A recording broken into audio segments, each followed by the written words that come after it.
গরমের কথা চিন্তা করে বাইরে কোথাও ঘুরতে যাওয়া হয়নি, তো বাসায় ছোটোখাটো একটা পার্টির আয়োজন করা হয়েছিল।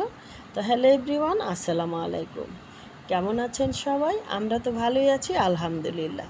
তো বিফ স্টেক করার জন্য মাংসগুলোকে সুন্দর করে ছোট ছোট স্লাইস করে কেটে পরিষ্কার করে নেওয়া হয়েছে। আর এখানে একটা বাটিতে সব মশলাগুলো পেস্ট একসাথে দিয়ে একটা পেস্ট তৈরি করা হবে।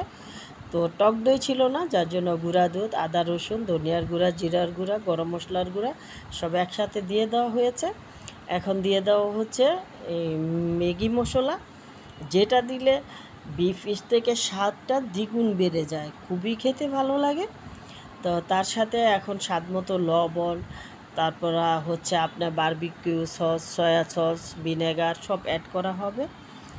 তো সব কিছু মশলাগুলো সুন্দর করে একটা পেস্ট আগে তৈরি করে তারপর মাংসের গায়ে সুন্দর করে মাখানো হবে। এখন মরিচের গুঁড়া দিয়ে দেওয়া হচ্ছে, যেহেতু বিফ স্টেক বানানো হবে তো একটু জালটা একটু বেশি হলে খেতে খুব ভালো লাগবে। মরিচের গুঁড়া দিয়ে দেওয়া হয়েছে। এখন দিয়ে দেওয়া হচ্ছে হলুদের গুঁড়া।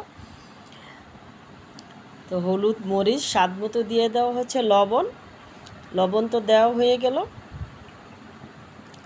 মাংস যেহেতু অনেকগুলো ছিল, আমরা সদস্য সংখ্যাও অনেক, ফ্যামিলি সবাই একত্রিত খাওয়া হবে, তার জন্য লবণটা একটু বেশি দেওয়া হয়েছে।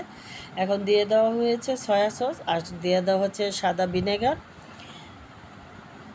ভিনেগার দিয়ে, আর দেওয়া হবে বারবিকিউ সস। এই তো বারবিকিউ সস দিয়ে দেওয়া হচ্ছে।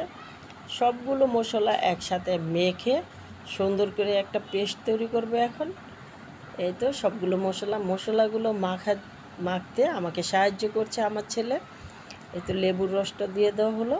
তো এখন মশলাগুলো সুন্দর করে মেখে একটা পেস্ট তৈরি করা হবে। এই তো মাংসের সাথে এখন মিশানো হচ্ছে। মাংসটা মিশিয়ে আমরা কিন্তু রেখে দিব। এখন যেহেতু বিকালবেলা, তো রাত্রে 11টার সময় মাংসগুলো পোড়া দেওয়া হবে। এতক্ষণ রেখে দিলে কিন্তু যত বেশি রাখা হবে আর বিফ স্টেকটা কিন্তু খেতে ততই স্বাদ হবে। তো সেই জন্যই বেশিক্ষণ বিকালবেলায় মাংসগুলো ম্যারিনেট করা হচ্ছে। মাংসগুলোকে সুন্দর করে হাতে মেখে ম্যারিনেট করে এই তো ছাদে নিয়ে গেছে পোড়া দেওয়ার জন্য। মাংসগুলো ভাজা হয়ে গেছে। আমি যেয়ে দেখি একদম মাংস ভেজেও ফেলেছে। এই তো দেখুন সুন্দর করে যখন ছাদে গিয়েছি এমন সুন্দর একটা স্মেল বের হয়েছে, তখন সাথে সাথে খেতে মন চাচ্ছিল। এই তো এখানে আরেকটা চুলা বসিয়ে দেওয়া হচ্ছে, কারণ প্রচণ্ড গরম ছিল, বসার কোনো উপায় নেই, গরমে একদম নাজেহাল অবস্থা।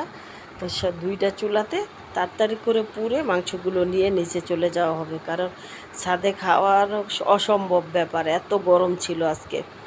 তো সেই জন্য এই যে মাংসগুলোকে ভেজে নিচে নিয়ে চলে আসছি, একদম গরম গরম, হাত লাগানো যাচ্ছিল না। কাঁটা চামচ দিয়ে গেঁথে মাংসগুলো সুন্দর করে কেটে নিয়েছি। এখন সুন্দর করে পরিবেশন করা হবে। গরম হলেও খেতে কিন্তু খুবই ভালো লেগেছিল। তো আপনারা বাসায় একদিন অবশ্যই ট্রাই করে দেখবেন। সবাই ভালো থাকবেন।